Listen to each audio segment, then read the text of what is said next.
भविष्यवाणियों के अनुसार, चाहे वो बाइबल की भविष्यवाणियां हो, चाहे वो यहूदी रब्बियों के द्वारा दी गई भविष्यवाणियां हो, लेकिन भविष्यवाणियों के अनुसार अब वो समय आ गया है जब मसीह संसार के अंदर प्रकट हो जाएगा।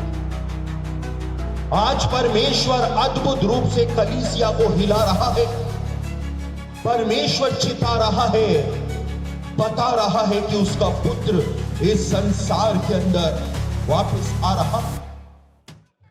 और आज की शाम एक बार फिर से मैं बाइबल की भविष्यवाणियों के ऊपर प्रचार करूंगा और हम इस बात को देखेंगे कि कलीसिया इतिहास में पहली बार आज कलीसिया जो है एक ऐसे मुकाम पर आकर के खड़ी हो गई है जब यीशु का दूसरा आगमन इस संसार में होने जा रहा है और संसार में आने वाला है।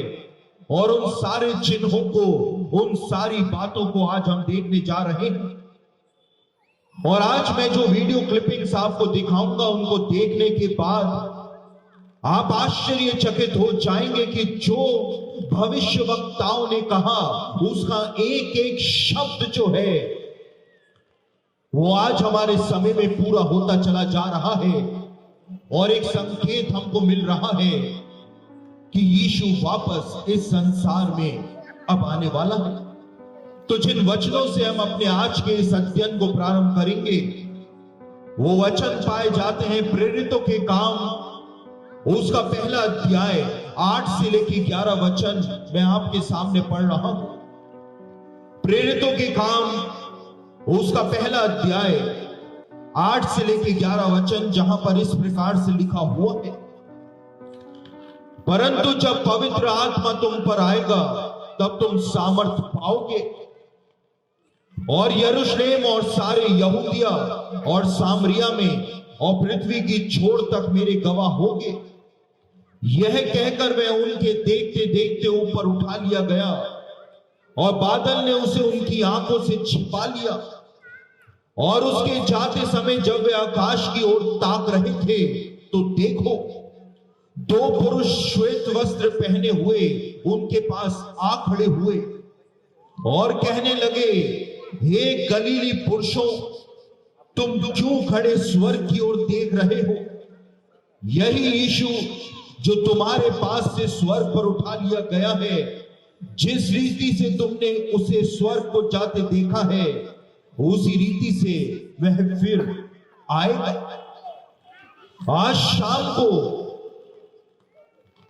परमेश्वर के वचन से हमारे संदेश की जो थीम है वो पाई जाती है प्रेरितों के काम उसका पहला अध्याय और उसके 11वें वचन में, जहां पर इस बात को बताया गया है कि 2 स्वर्गदूतों ने आकर के इस बात की गवाही दी कि हे गलीली पुरुषों, जिस रीति से तुमने इस यीशु नासरी को स्वर्ग पर जाते हुए देखा है, एक दिन, ऐतिहासिक दिन में वही यीशु नासरी जो है, जो स्वर्ग पर उठा लिया गया था, वो वापस इस संसार के अंदर आएगा।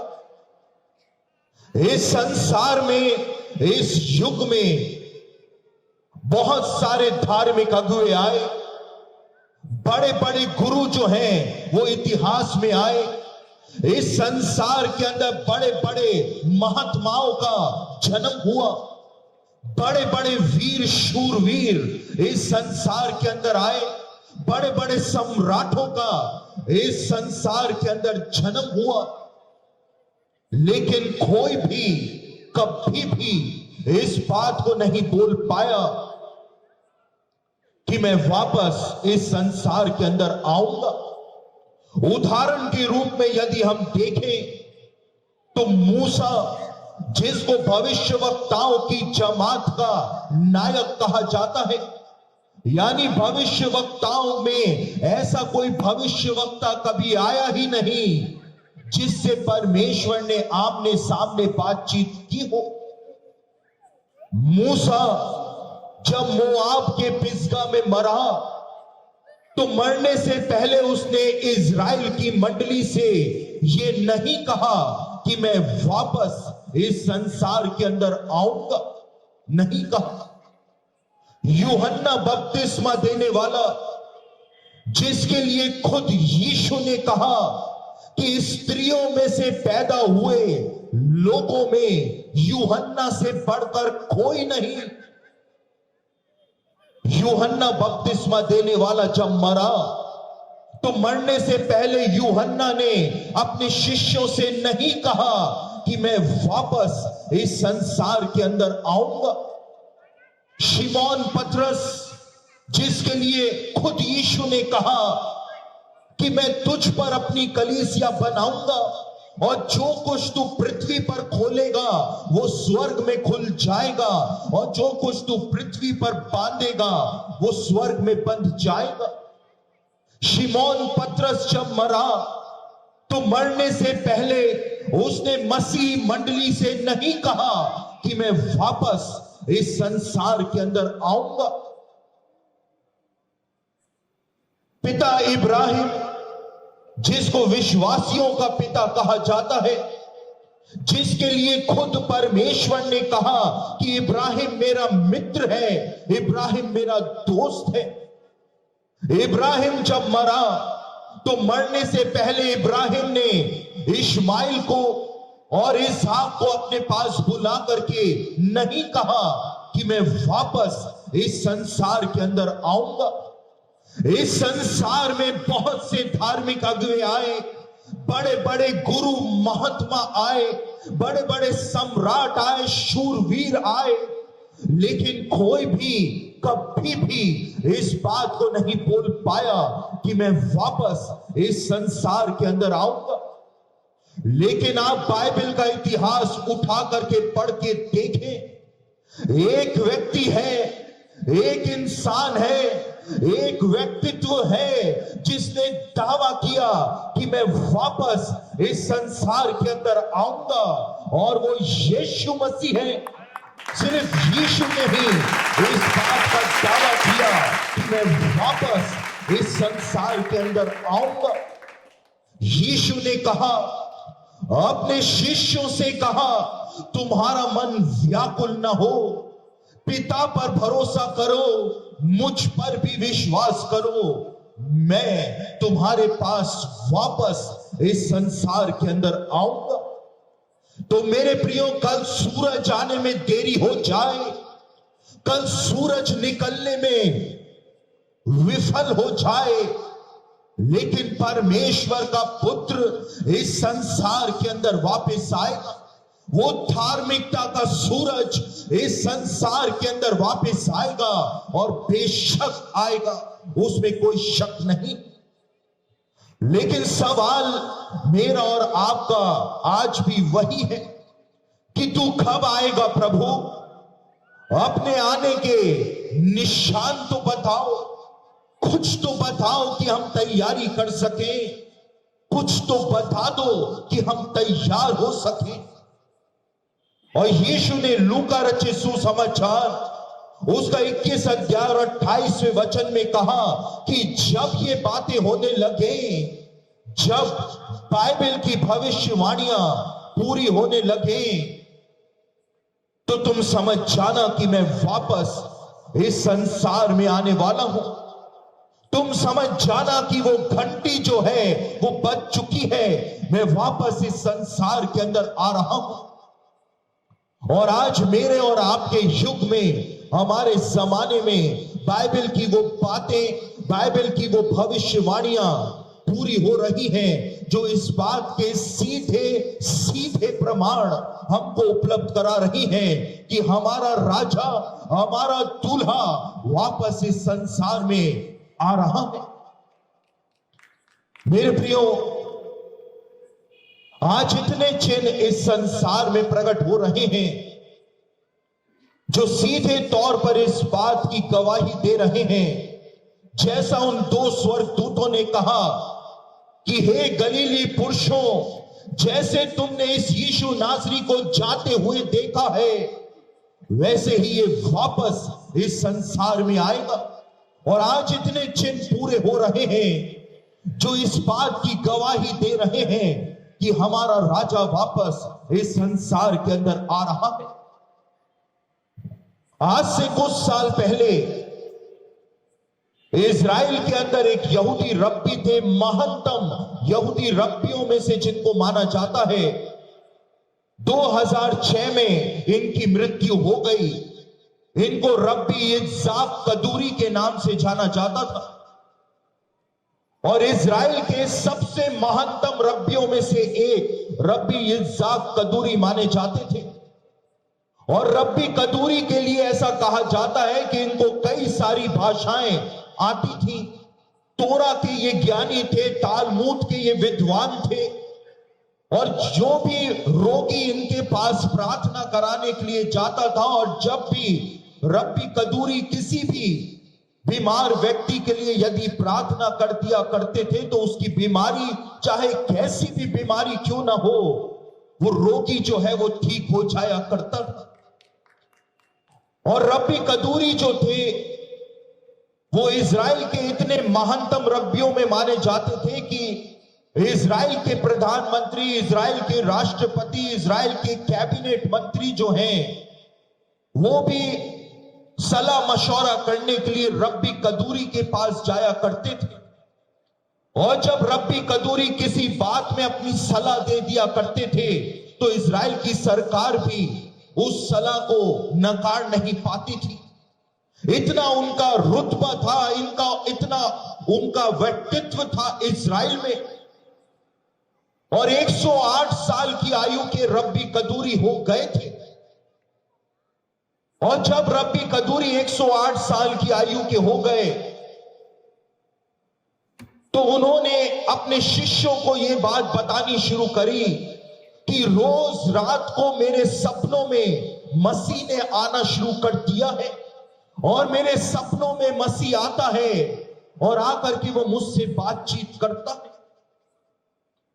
और कुछ समय बाद रब्बी कदूरी जब बुजुर्ग होते चले जा रहे थे, 108 साल की आयु के हो गए थे, तो उन्होंने अपने शिष्यों से कहा कि कल रात मसीह जो था वो मेरे स्वप्न में आया था और मेरे सपने में मसीह आया और उसने आकर के अपना नाम मुझको बताया कि मैं यहूदियों का मसीह हूं। और रब्बी कदूरी जो थे वो इतना ज्यादा व्याकुल हो गए कि कैसे वो यहूदियों को बता सके कि मसीह जो है उसका क्या नाम है, यहूदियों के मसीह का नाम क्या है। और अपनी मृत्यु से कुछ समय पहले एक बड़ी प्रेस कॉन्फ्रेंस जो थी वो रब्बी कदूरी ने की और उस प्रेस कॉन्फ्रेंस के अंदर दुनिया भर का मीडिया जो था वो जमा था। और उस प्रेस कॉन्फ्रेंस के अंदर रब्बी कदूरी ने कहा कि रोज रात को मसीह जो है वो मेरे सपनों के अंदर आता है, मुझसे बातचीत करके जाता है और यहूदियों के मसीह ने मुझको अपना नाम भी बताया है कि मैं यहूदियों का मसीह हूं। और उसके बाद रब्बी कदूरी ने एक लिफाफा उस प्रेस कॉन्फ्रेंस में दिखाया और इजराइल के मुख्य रब्बी को अपने पास बुलाया और उनके हाथ में वो लिफाफा जो था वो सौंप दिया। और उसके बाद रब्बी कदूरी ने कहा कि जब मैं मर जाऊं तो मेरे मरने के 1 साल के बाद इस लिफाफे को खोलना, क्योंकि इस लिफाफे में मैंने यहूदियों के मसीह का नाम लिखा है जो खुद मसीह ने मेरे सपने में आकर के मुझे बताया है। और उस प्रेस कॉन्फ्रेंस के अगले ही दिन रब्बी कदूरी की मृत्यु हो गई और 108 साल की आयु के होने के बाद रब्बी कदूरी 2006 के अंदर मर गए। और उस समय से ही यहूदियों के अंदर उथल पुथल मचनी शुरू हो गई कि उस लिफाफे के अंदर रब्बी कदूरी ने मसीह का क्या नाम लिखा है। और उनकी मृत्यु से 1 साल के बाद जब वो समय आया कि उस लिफाफे को खोला जाए 2007 में, और 2007 में दुनिया भर का मीडिया जो था वो यरूशलेम में जमा था। इजराइल के राष्ट्रपति, इजराइल के प्रधानमंत्री, कैबिनेट मंत्री, पूरा मंत्रिमंडल, सारे रब्बी, मुख्य रब्बी, जितने रब्बी दुनिया में पाए जाते हैं, सब यरूशलेम में इकट्ठा थे, क्योंकि दुनिया के महानतम रब्बी ने उस लिफाफे में यहूदियों के मसीह का नाम लिखा था। और जब मुख्य रब्बी ने उस सभा के अंदर उस लिफाफे को खोला और उस लिफाफे के अंदर से एक पर्ची जो थी वो निकली, जिस पर हिब्रू भाषा में कुछ लिखा हुआ था। और जैसे ही मुख्य रब्बी ने उस पर्ची को पढ़ा, जिसमें रब्बी कदूरी ने कहा था कि मैंने यहूदियों के मसीह का नाम लिखा है, जो खुद मसीह ने मुझे बताया है। और जैसे ही उन्होंने उस मुख्य रब्बी ने उस पर्ची को पढ़ा, तो वो पर्ची जो थी उनके हाथ से छूट करके नीचे गिर गई। और मुख्य रब्बी पलटे और जा करके वो अपने स्थान पर जाकर के बैठ गए। उसके बाद दूसरे रब्बी आए और उन्होंने जब उठा करके उस पर्ची को पढ़ा, तो रब्बियों के पैरों तले जमीन जो थी वो सरक गई, क्योंकि यहूदी इतिहास के सबसे महानतम रब्बी ने, रब्बी इज़ाक कदूरी ने उस पर्ची के अंदर लिखा था कि रोज रात को मसीह मेरे सपनों में आता है और उसने आकर के मुझे अपना नाम बताया है। और यहूदियों के मसीह का नाम जो मसीह ने मुझको बताया है, उसका नाम है यीशुआ हमाशियाह, जिसका मतलब होता है यीशु जो कि मसीह कहलाता है। पहली बार कलीसिया इतिहास में परमेश्वर का आत्मा इस प्रकार से उन फरीसियों के जीवन में काम कर रहा है, जिस प्रकार से योएल के द्वारा परमेश्वर ने भविष्यवाणी कराई थी। परमेश्वर ने कहा था अंत के दिनों में ऐसा होगा कि तुम्हारे पुरनिये जो हैं वो स्वप्न देखेंगे। और आज इजराइल में जो प्राचीन हैं, बड़े बड़े बुजुर्ग रब्बी जो हैं, उनके सपनों में यीशु ने आना शुरू कर दिया। और इसलिए एक महापरिवर्तन इजराइल के आत्मिक जीवन में आज आ रहा है। वो इजरायली लोग जो थे मेरे प्रियो, वो मसीही लोगों से 2000 साल पीछे थे। 2000 सालों तक उन्होंने यीशु को नहीं पहचाना। लेकिन आज वो यहूदी लोग जो हमसे 2000 साल पीछे थे, आज वो हमसे आत्मिक जीवन में आगे निकलते चले जा रहे हैं, क्योंकि यहूदी रो रहे हैं, यीशु के सामने गिड़गिड़ा रहे हैं। परमेश्वर अद्भुत रूप से काम कर रहा है। और यही रब्बी इज़ाक कदूरी जो थे, अपनी मृत्यु से पहले बता करके गए थे कि मसीह ने मेरे सपने में आकर के मुझको एक चिन्ह दिया है, एक भविष्यवाणी दी है। और रब्बी कदूरी ने कहा था कि मसीह ने बताया है कि वो कब, किस समय, किस ऋतु में इस संसार के अंदर प्रकट होगा। और रब्बी कदूरी ने अपने शिष्यों को बताया था कि जब इजराइल के भूतपूर्व प्रधानमंत्री एरियल शेरोन की मृत्यु हो जाएगी, तो मसीह ने कहा है कि एरियल शेरोन की मृत्यु हो जाने के बाद मैं कभी भी इस संसार के अंदर प्रकट हो जाऊंगा। और मेरे प्रियो, आपको जानकर के आश्चर्य होगा कि 2006 में इजराइल के भूतपूर्व प्रधानमंत्री जो थे एरियल शेरोन, उनको ऐसा हार्ट अटैक आया कि उस हार्ट अटैक की वजह से वो 2016 से कोमा के अंदर चले गए थे। और 2006 से लेकर 2014 तक इजराइल के भूतपूर्व प्रधानमंत्री एरियल शेरोन कोमा के अंदर रहे। और 2014 के नवंबर महीने में एरियल शेरोन की मृत्यु हो गई। और तब से ही यहूदी लोग जो है वो उत्साहित हैं, डरे हुए हैं, क्योंकि दुनिया के सबसे महानतम यहूदी रब्बी ने उनको जो संकेत दिया था, जो भविष्यवाणी दी थी, वो 2014 में आकर के खत्म हो चुकी। और इसीलिए यहूदी लोग इस बात को आज मान रहे हैं, समझ रहे हैं कि भविष्यवाणियों के अनुसार, चाहे वो बाइबल की भविष्यवाणियां हो, चाहे वो यहूदी रब्बियों के द्वारा दी गई भविष्यवाणियां हो, लेकिन भविष्यवाणियों के अनुसार अब वो समय आ गया है जब मसीह इस संसार के अंदर प्रकट हो जाए। आज परमेश्वर अद्भुत रूप से कलीसिया को हिला रहा है। परमेश्वर चिता रहा है, बता रहा है कि उसका पुत्र इस संसार के अंदर वापस आ रहा। एक भविष्यवाणी और पढ़ लेते हैं, प्रकाशित वाक्य उसका 11 अध्याय, उसका 7 और 8 वचन आपके सामने पढ़ रहा हूं। प्रकाशित वाक्य उसका 11 अध्याय 7 और 8 वचन यहां पर इस प्रकार से लिखा हुआ है। और जब वे अपनी गवाही दे चुकेंगे तो वह पशु जो अथाह कुंड में से निकलेगा उनसे लड़कर उन्हें जीतेगा और उन्हें मार डालेगा, और उनकी लाशें उस बड़े नगर के चौक में पड़ी रहेंगी जो आत्मिक रीति से सदोम और मिस्र कहलाता है, जहां उनका प्रभु भी क्रूस पर चढ़ाया गया था।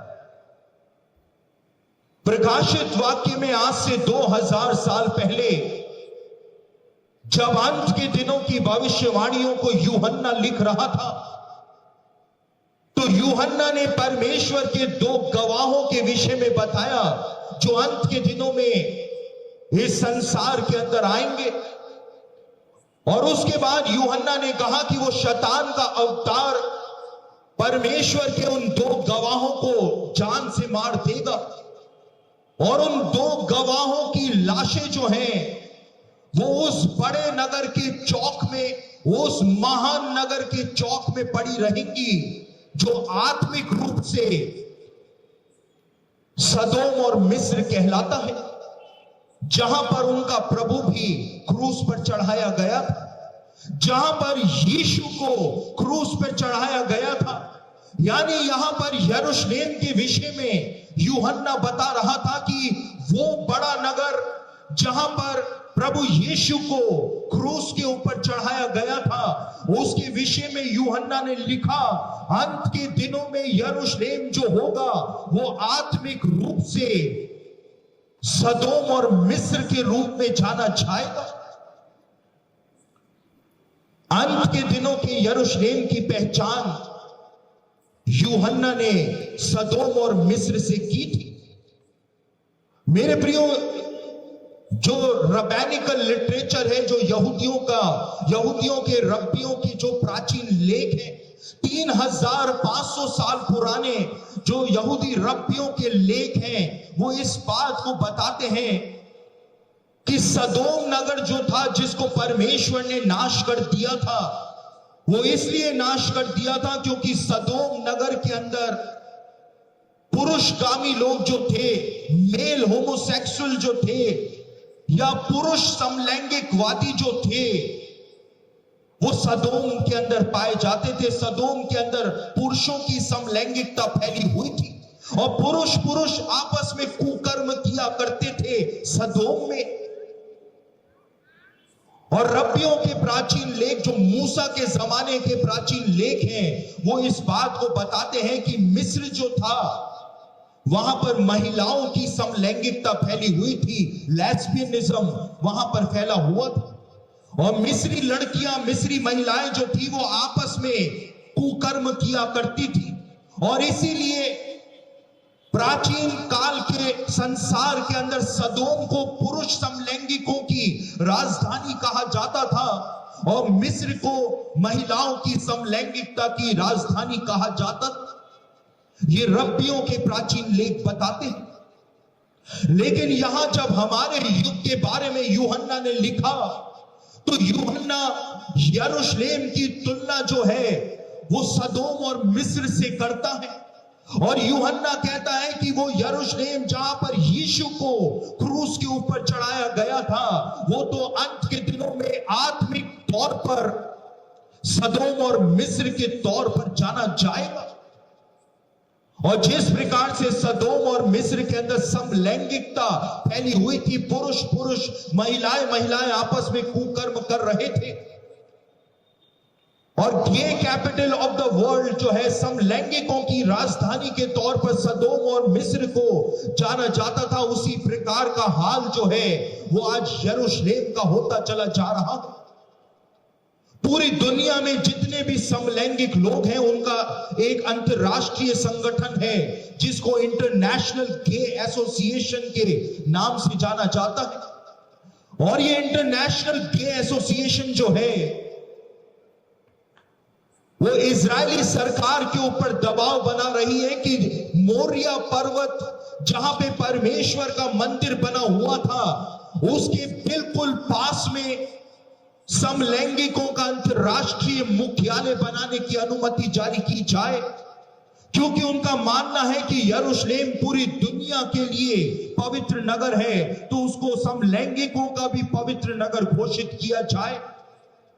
और इंटरनेशनल गे एसोसिएशन जो है वो इजरायली सरकार के ऊपर दबाव बनाई हुई है कि यरूशलेम को गे कैपिटल ऑफ द वर्ल्ड यानी समलैंगिकों का अंतरराष्ट्रीय राजधानी जो है वो घोषित किया जाए। यूहन्ना ने पहले से ही बता दिया था कि अंत के दिनों में ऐसा होगा, और इसीलिए यूहन्ना ने यरूशलेम की तुलना जो थी वो सदोम और मिस्र से कर दी थी।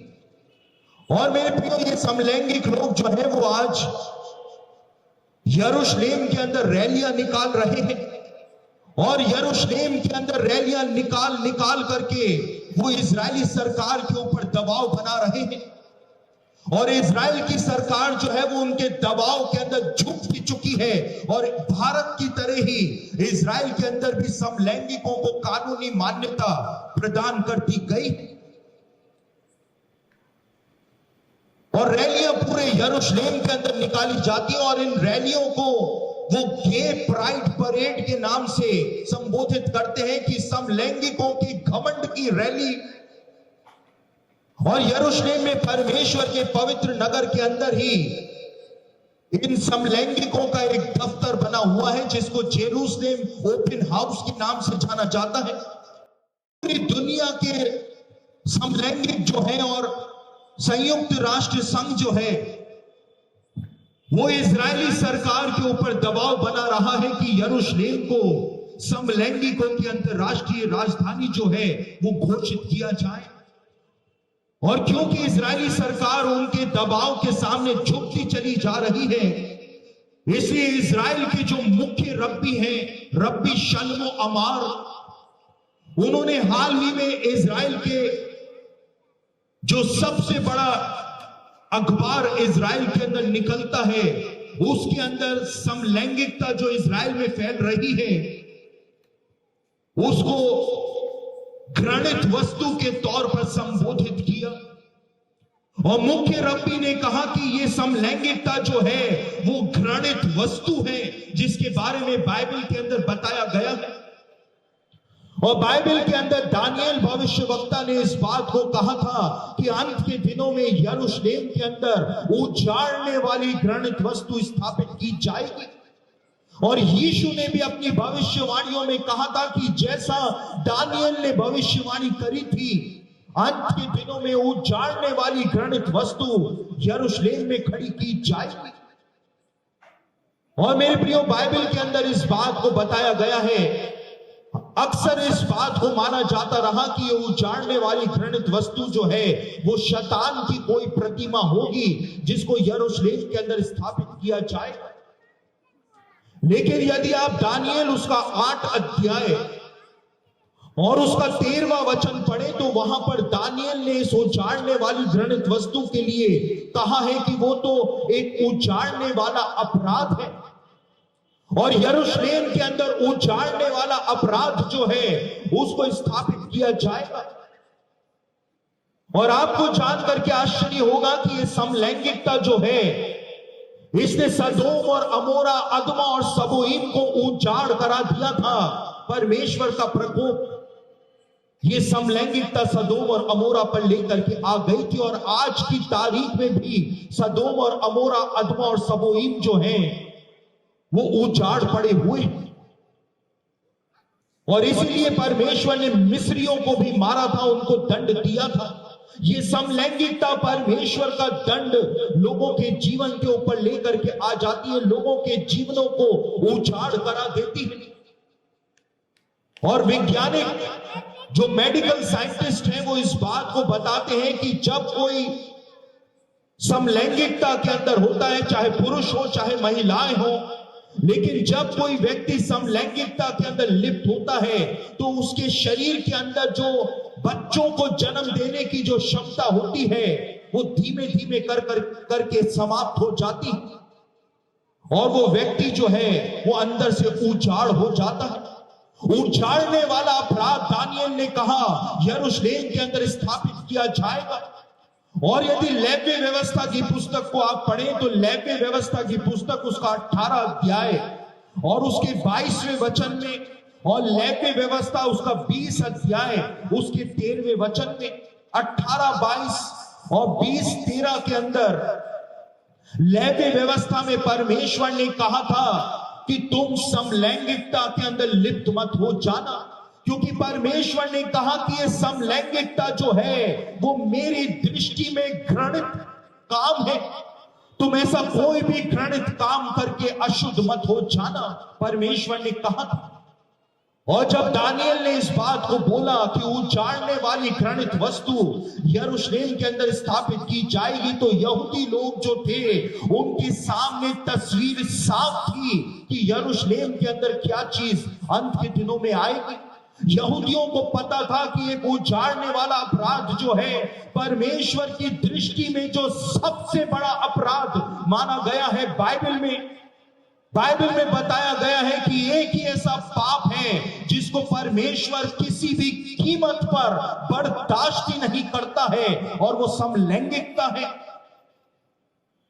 और जब दानियेल ने भविष्यवाणी करी, जब यीशु ने भविष्यवाणी करी, तो यहूदियों के सामने तस्वीर साफ थी कि अंत के दिनों में ये समलैंगिकता जो है, ये घृणित काम जो है, ये उजाड़ने वाला अपराध जो है, जो देशों को, नगरों को उजाड़ कर देता है, इंसान के शरीर को उजाड़ कर देता है, वो यरूशलेम पहुंच जाएगा।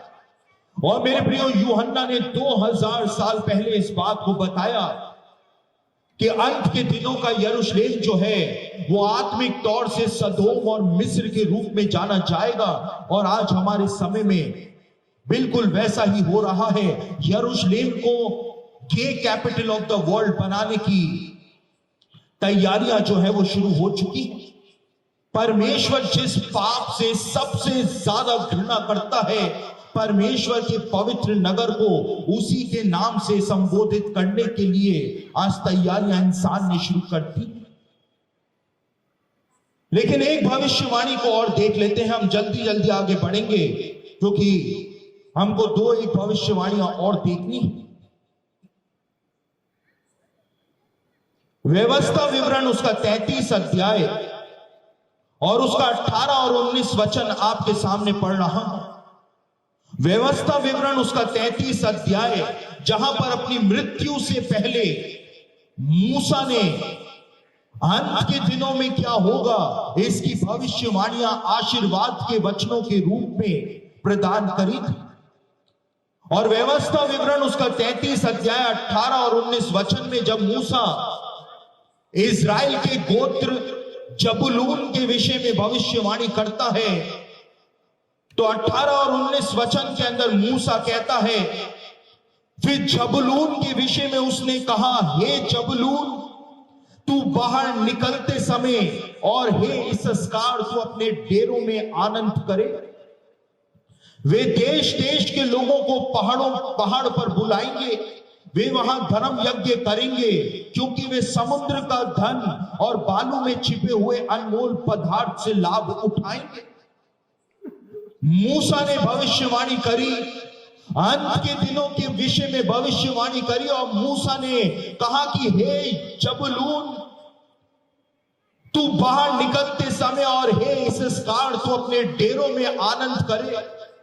और मूसा ने कहा कि इजरायली जो हैं उनको समुद्र का सारा धन परमेश्वर प्रदान कर देगा।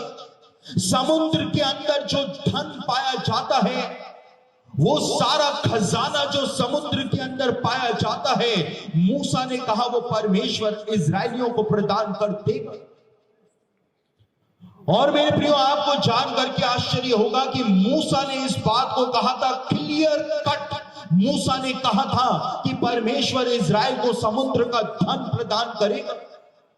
और जिस समय से इजराइल की स्थापना हुई, उस समय से ही जो मध्य पूर्व के देश हैं जिनके पास तेल के भंडार हैं, वो इजराइल को ब्लैकमेल करते रहे कि इजराइल को तेल नहीं देंगे। लेकिन यहूदी लोग परमेश्वर से प्रार्थना करते रहे कि प्रभु तूने इब्राहिम को आशीष दी, लेकिन हमारे पास तेल नहीं है, हमको ब्लैकमेल किया जा रहा है। और परमेश्वर ने मूसा के द्वारा पहले ही भविष्यवाणी करा दी थी। मूसा ने कहा था कि परमेश्वर इजराइल को समुद्र का सारा धन दे दे।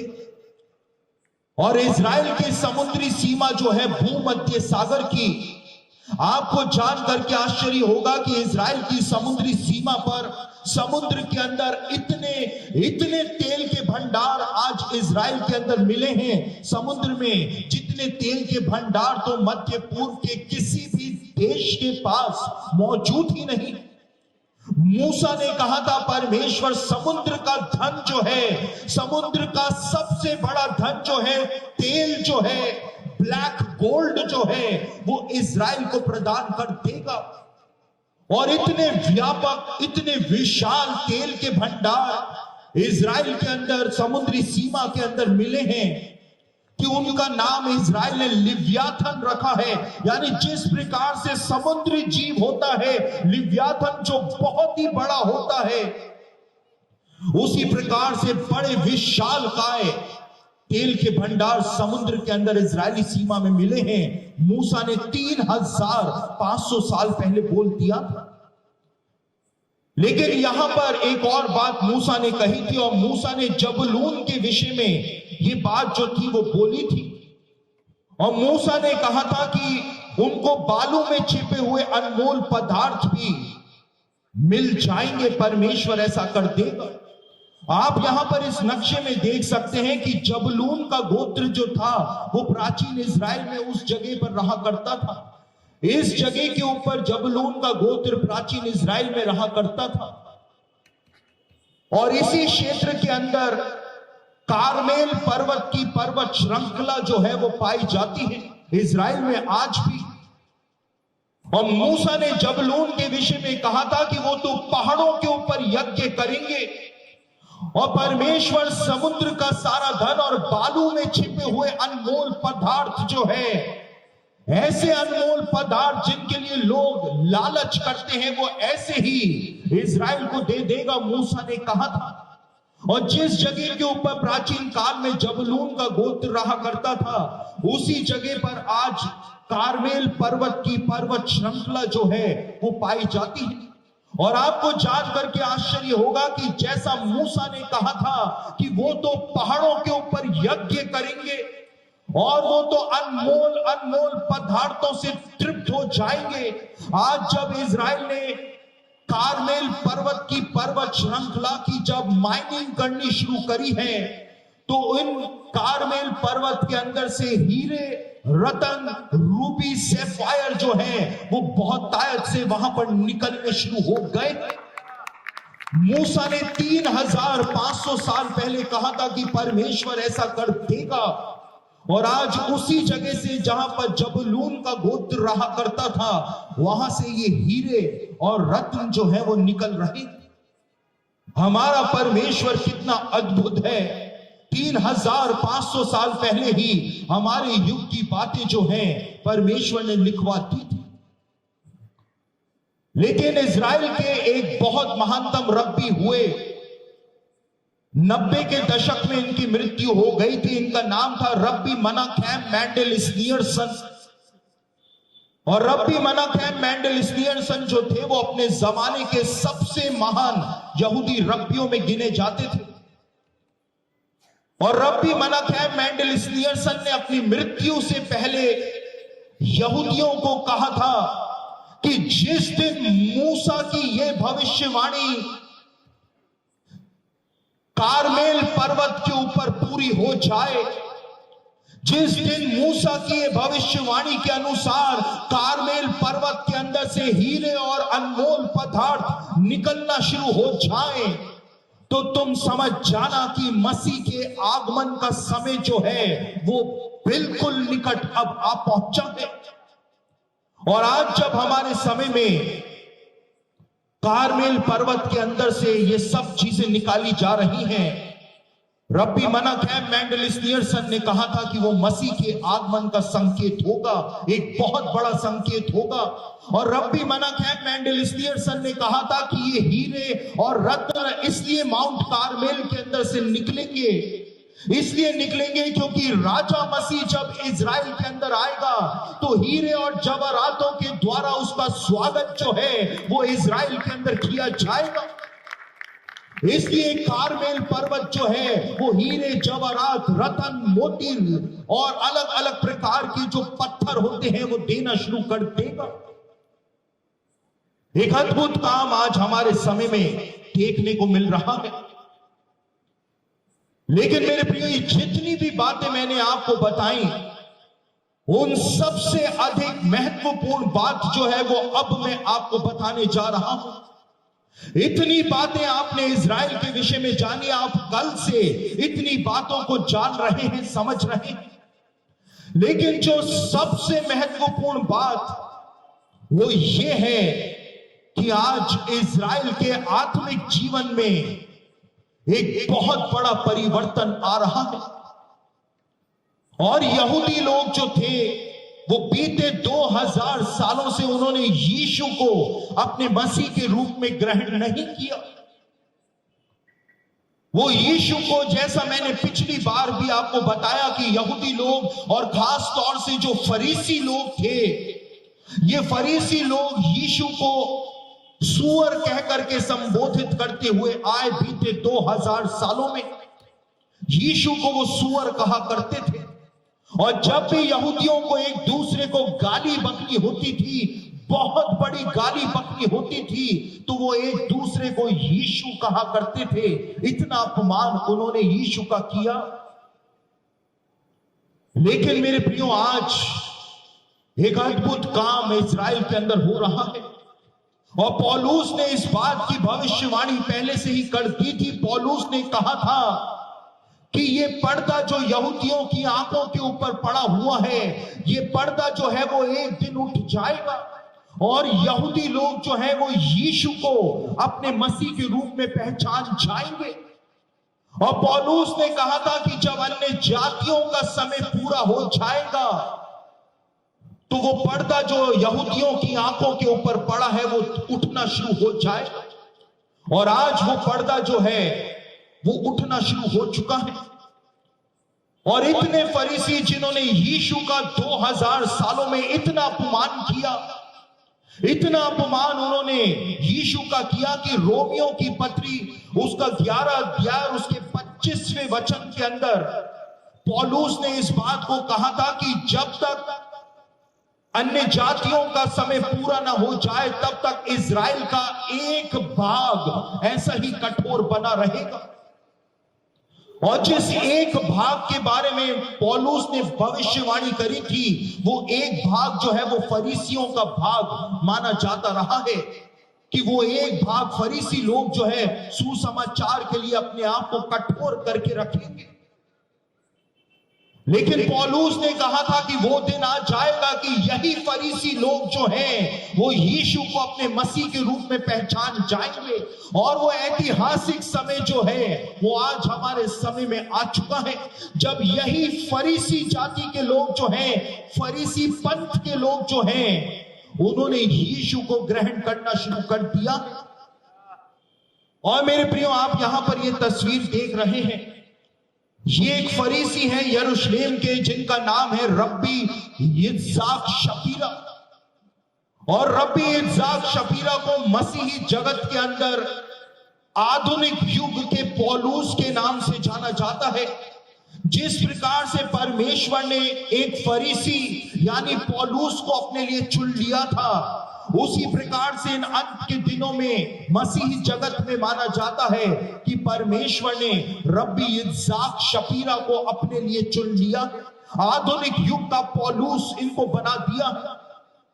यहूदी ग्रंथों का महारथी इस्साक शपीरा को माना जाता था, और जब इस्साक शपीरा फरीसी जब अपने ग्रंथों का अध्ययन कर रहे थे तो उन ग्रंथों में उन्होंने इस बात को पाया कि यहूदियों का मसीह और कोई भी नहीं लेकिन सिर्फ और सिर्फ यीशु नासरी है। और उसके बाद उन्होंने एक पुस्तक को लिखा जिसका नाम था the return of the kosher pig, यानी जिस व्यक्ति को हम 2000 सालों से सुअर बोलते हुए आए, वो सुअर नहीं है, वो तो एक पवित्र व्यक्ति है और उसकी वापसी इज़राइल के अंदर आज हो चुकी है।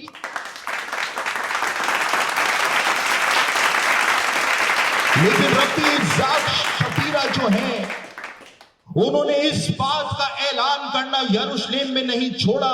आज भी वो ऐलान कर रहे हैं कि यहूदियों का मसीह तो केवल एक है और वो यीशु नासरी है, जो कभी भी हो ही नहीं सकता था, वो आज यरूशलेम के अंदर हो रहा है। और मेरे प्रियो, बेनी हिन अपने एक संदेश के अंदर बताते हैं, बेनी हिन कहते हैं कि आज से 20 साल पहले जब मैं इज़राइल की यात्रा पर गया हुआ था और जब मैं इज़राइल में था और मैं अपने टीवी प्रोग्राम को वहां पर शूट कर रहा था, तो बेनी हिन कहते हैं कि जैसे ही मैंने यीशु का नाम यरूशलेम के अंदर बोला तो वहां पर एक फरीसी खड़ा हुआ था और वो आया और उसने एक जोरदार थप्पड़ जो था वो मेरे मुंह पर झड़ दिया। बेनी हिन कहते हैं कि मैं सन रह गया। उसने कहा, इस आदमी का नाम यरूशलेम में दोबारा मत लेना। लेकिन बेनी हिन कहते हैं अपने संदेश में कि आज 20 सालों के बाद पूरा का पूरा इज़राइल जो है वो बदल चुका है। और आज इज़राइल में जब यीशु का नाम लिया जाता है तो यहूदी लोग रोना शुरू कर देते हैं, पश्चाताप करना शुरू कर देते हैं, क्योंकि पवित्र आत्मा ने यह बात उन पर जाहिर कर दी है कि यहूदियों का मसीह जो है वो तो केवल एक है और वो यीशु मसीह है।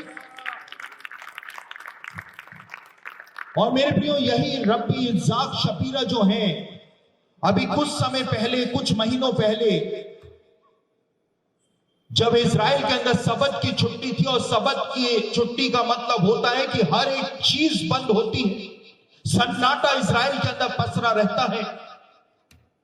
और तब रब्बी इस्साक शपीरा और इनके साथी जो थे, उन्होंने नरसिंगे हाथ में लिए और गीत गाते हुए, यीशु का नाम चिल्लाते हुए और परमेश्वर के मूसा की व्यवस्था को गले लगा करके यरूशलेम की गलियों के अंदर इन्होंने यीशु के नारे लगा दिए कि यीशु जो है वो इज़राइल का मसीह है और यीशु जो है वो वापस इस संसार के अंदर आने वाला है। वो वीडियो क्लिपिंग में आपको दिखाने जा रहा हूं और आप इस वीडियो क्लिपिंग में देखेंगे कि एक अद्भुत काम आज इज़राइल में हो रहा है। आमीन आमीन आमीन आमीन באמונה שלמה ביד המשיח אני מאמין ישוע אני מאמין חלק בוא נתחזק קדימה באמונה שלמה ביד המשיח אני מאמין ישוע ישוע ישוע ay ay ay ay ay ay Yeshua Yeshua Yeshua ay ay ay עוד אבינו חי עוד אבינו חי עוד אבינו חי עוד אבינו עוד אבינו עוד אבינו עוד ישוע עוד ישוע חי עוד ישוע חי עוד ישוע עוד ישוע עוד ישוע חי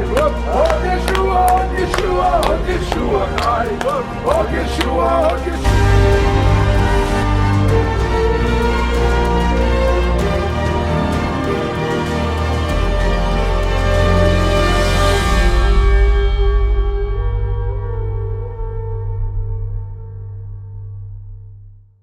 इस व्यक्ति को बहाने यहूदियों को यीशु का सुसमाचार जो है वो भी उस कॉफी शॉप के अंदर सुना देते।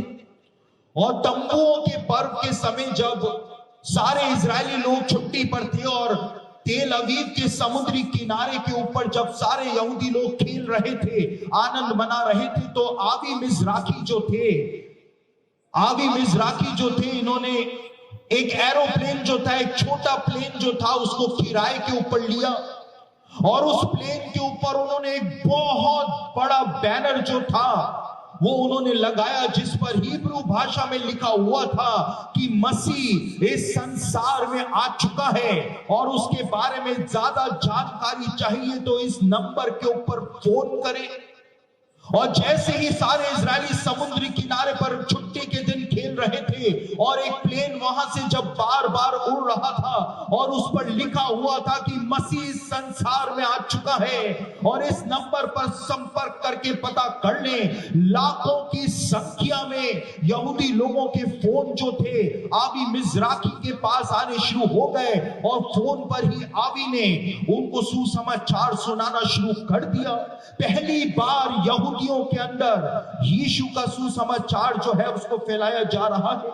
और ना केवल ये, लेकिन मिडिल ईस्ट टेलीविजन जो है, जो पूरे मिडिल ईस्ट के अंदर जाता है, उस मिडिल ईस्ट टेलीविजन के ऊपर जो यहूदी लोग हैं वो आज सुसमाचार के कार्यक्रम जो है वहां पर दे रहे हैं। और पूरे मध्य पूर्व के अंदर यहूदी लोग यीशु के सुसमाचार को, यही फरीसी लोग जो यीशु को सुअर बोलते हुए आए, वही फरीसी लोग जो हैं वो आज पूरे मध्य पूर्व में यीशु के नाम का डंका बजा रहे हैं और इस बात को बता रहे हैं कि यहूदियों का मसीह जो है वो यीशु नासरी है। और अभी बीते मई के महीने में मेरे प्रियो, जब हम इजराइल में थे तो वहां पर हमारी मुलाकात जो है वो रूबेन बर्जर करके एक यहूदी से हुई, जो कि ये मैसियानिक मूवमेंट जो इजराइल में चल रहा है, यीशु का प्रचार जो इजराइल में चल रहा है, इसके फाउंडिंग फादर जो माने जाते हैं रूबेन बर्जर, उनसे मुलाकात करने का हमको मौका मिला। और रूबेन बर्जर ने आकर के इस बात को बताया कि आज इजराइल के आत्मिक जीवन में इतना बड़ा बदलाव आ चुका है जो पहले 2000 सालों के यहूदी इतिहास में कभी भी नहीं आया है। और इजराइल में ही हमको रिक राइडिंग जो है, जो Succoth Hillel house of prayer के फाउंडर हैं, उनसे भी मिलने का मौका मिला और उन्होंने भी इसी बात को बताया कि पूरे इजराइल में आज यीशु के नाम का डंका बज रहा है। और ये इस बात को प्रकट करता है कि यीशु वास्तव में ही इस संसार के अंदर अब वापस आने वाला। मेरे प्रियो, ये कोई हवा में कही गई बातें नहीं है।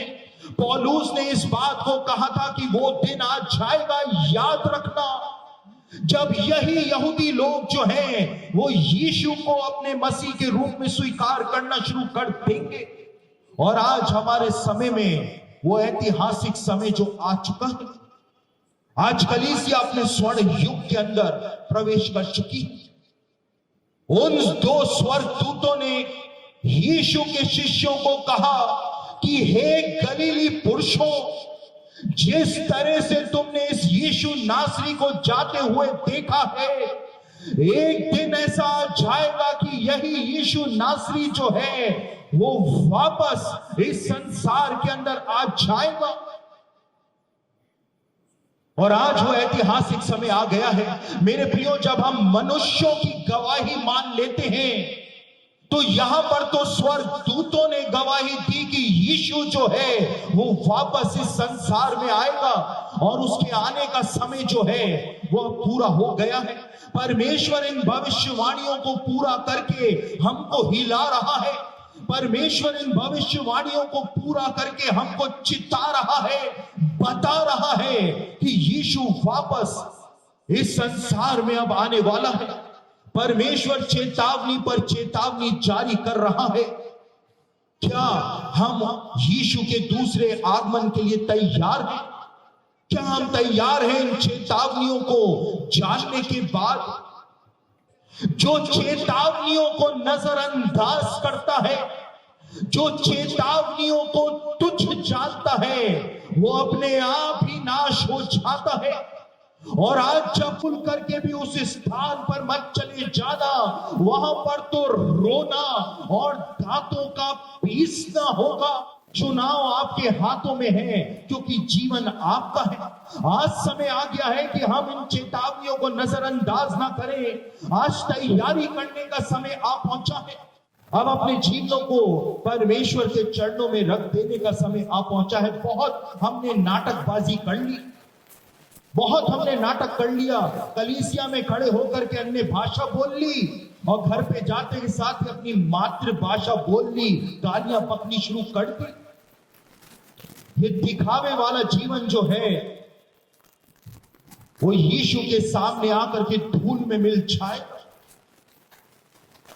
मेरे प्रियो, कब तक हम नौटंकी करते रहेंगे? कब तक पादरी साहब को दिखाने के लिए धार्मिक होने का नाटक हम करते रहेंगे? कब तक ऐसा होता चला जाएगा? हमारी कलीसियाएं जो है वो जवानों के लिए तरस रही हैं और जवान जो हैं वो कोचिंग के ऊपर भाग रहे हैं। हम माता पिता जो हैं अपने बच्चों को कलीसिया में लाने की बजाय रविवार के दिन उनको कोचिंग करने के लिए भेज देते हैं। कोचिंग पर जाना गलत बात नहीं है, लेकिन जो परमेश्वर का है उसको परमेश्वर को दो, और जो संसार का है उसको संसार का दो। लेकिन आज हम क्या कर रहे हैं? इस आत्मिक जागृति सभा में कितने ऐसे माता पिता बैठे हुए हैं जिनके बच्चे घर पर बैठे हुए हैं या कोचिंग पर गए हुए हैं। आपको हिसाब देना पड़ जाएगा। परमेश्वर यहूदियों से भयानक तौर से नाराज हो गया था, क्योंकि परमेश्वर ने यिर्मयाह से कहा कि इनके बच्चे जो थे वो इनके नहीं थे, इनके बच्चे जो थे वो मेरे थे, मैंने ही उनको जन्माया था, वो मेरे बच्चे थे। लेकिन मेरे बच्चों को लेकर के इन्होंने बाल को दे दिया, मोलेक को, अशेरा को मेरे बच्चों को दे दिया। क्या मैं इसका दंड इनको ना दूं? और उसी प्रकार से आज हम माता पिता जो हैं उन यहूदियों के समान ही अपने बच्चों को कोचिंग नाम के देवता के हाथ में सौंप रहे हैं, फैशन नाम के देवता के हाथ में सौंप रहे हैं, मोबाइल नाम के देवता के हाथ में सौंप रहे हैं, कार्टून नेटवर्क नाम के देवता के हाथ में सौंप रहे हैं। हमारे बच्चों के जीवन के अंदर हमने परमेश्वर का बीज बोया ही नहीं है, बोया ही नहीं है। और इसीलिए आपको बड़े बड़े शहरों में जाएं, यहां का तो मुझे नहीं पता, आप लोग तो सब संत लोग हैं, लेकिन मैं बड़े बड़े शहरों की बात कर रहा हूं कि बड़े बड़े शहरों के अंदर जब आप कलीसिया में जाएं तो रविवार के दिन जो जवान हैं वो वहां पे फैशन शो करने के लिए आते हैं, और जो जवान लड़कियां हैं आपको रविवार के दिन कलीसिया के अंदर कैट वॉक करती हुई दिख जाएंगी। और कलीसिया के जवान लड़के भी कुछ कम नहीं है। लड़कियां यदि कैट वॉक कर रही हैं तो कलीसिया के लड़के जो है वो डॉग वॉक करते हुए आपको दिखाई देंगे, पूरे टैटू से गुदगुदाए। बाइबल के अंदर लिखा हुआ है, परमेश्वर ने कहा तुम टैटू बिल्कुल भी मत खुदवाना। लेकिन आज हमारे जवान जो हैं, क्योंकि परमेश्वर के वचन का बीज उनके दिलों में बोया ही नहीं गया है, वो भी क्या करें, उनकी गलती नहीं। हिसाब जो है वो हमको परमेश्वर को देना पड़ेगा। परमेश्वर हमसे हिसाब ले लेगा। मेरे प्रियो, आज समय आ गया है कि हम तैयारी करें खुद की और अपने परिवार की, क्योंकि जिस समय आप ही के बच्चों को आपकी आंखों के सामने जब आग की झील में फेंका जाएगा और आप कुछ भी नहीं कर पाएंगे, उस दिन क्या होगा? उस दिन क्या होगा? यहूदा की पत्री में यहूदा कहता है कि आज वो समय है जब बहुतों को आग में से झपट कर निकाल लो, क्योंकि कल कोई कुछ भी नहीं कर पाए। और मेरे संदेश को सुनने के बाद मसीही लोग जो है वो केवल ये प्रश्न करते हैं कि हम तैयार होने को तो तैयार हैं, लेकिन हम किस प्रकार से तैयारी करें? तो मेरे प्रियो, आप पांच प्रकार से इन अंत के दिनों में अपने जीवनों को तैयार कर सकते हैं। पहली बात, आप पश्चाताप करके परमेश्वर के सामने आ जाए, अपनी सारी गलतियों को, अपने सारे पापों को परमेश्वर के सामने मान लें कि प्रभु हो गई मुझसे गलती, तू मुझको ग्रहण कर। और बाइबल में लिखा हुआ है कि यीशु का लहू जो है उसमें इतनी सामर्थ है कि आपके सारे पापों को वो दूर करने की सामर्थ रखता है। दूसरी बात, आप जितनी भी बुरी लत आपको लगी हुई है, बुरी आदतें आपको लगी हुई हैं, उन सारी बुरी आदतों को आप धीमे धीमे करके छोड़ दें यदि आपको तैयार होना है। और जितना हो सके आप वचन को पढ़ना शुरू करें, क्योंकि जैसे जैसे वचन आपके अंदर जाता चला जाएगा, अंदर की बुराइयां जो हैं वो बाहर आती चली जाएगी। मूसा जो था वो परमेश्वर के वचन को लेकर के खड़ा हुआ था, और केवल परमेश्वर का वचन मूसा के हाथों के अंदर था कि मूसा के मुंह से किरणें जो थी वो निकलने लग गई थी। वचन में इतनी सामर्थ जो है वो पाई जाती है। और मेरे प्रियो, इब्रानियों की पत्री 10 अध्याय और उसके 25वें वचन के अंदर लिखा हुआ है कि जैसे जैसे तुम यीशु के दूसरे आगमन को निकट आते हुए देखो, वैसे वैसे एक दूसरे की संगति के अंदर भी तुम बढ़ते चले जाओ। विश्वासियों की संगति जो है उसको आप लोग बढ़ाते चले जाएं यदि आपको तैयार होना है। और पांचवी और अंतिम बात, यदि आपको यीशु के दूसरे आगमन के लिए तैयार होना है तो आपको परमेश्वर का वचन सुनने की आदत डालनी पड़ेगी।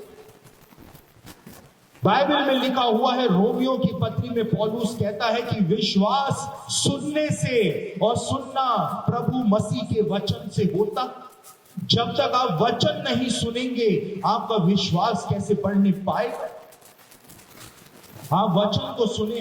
कई लोग वचन सुनते सुनते सो जाते हैं, खर्राटे मारने लगते हैं। मेरे प्रियो, इज़राइल के अंदर यीशु के जमाने में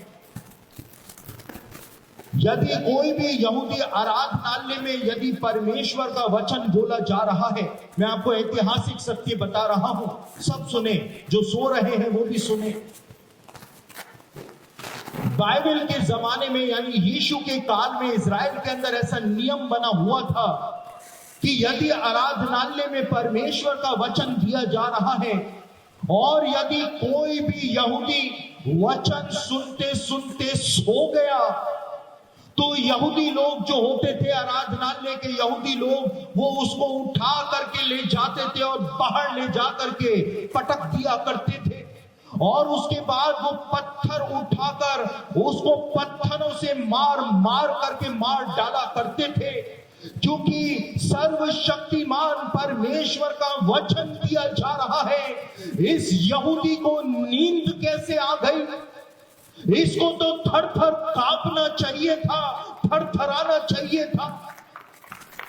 इसको नींद कैसे आ गई?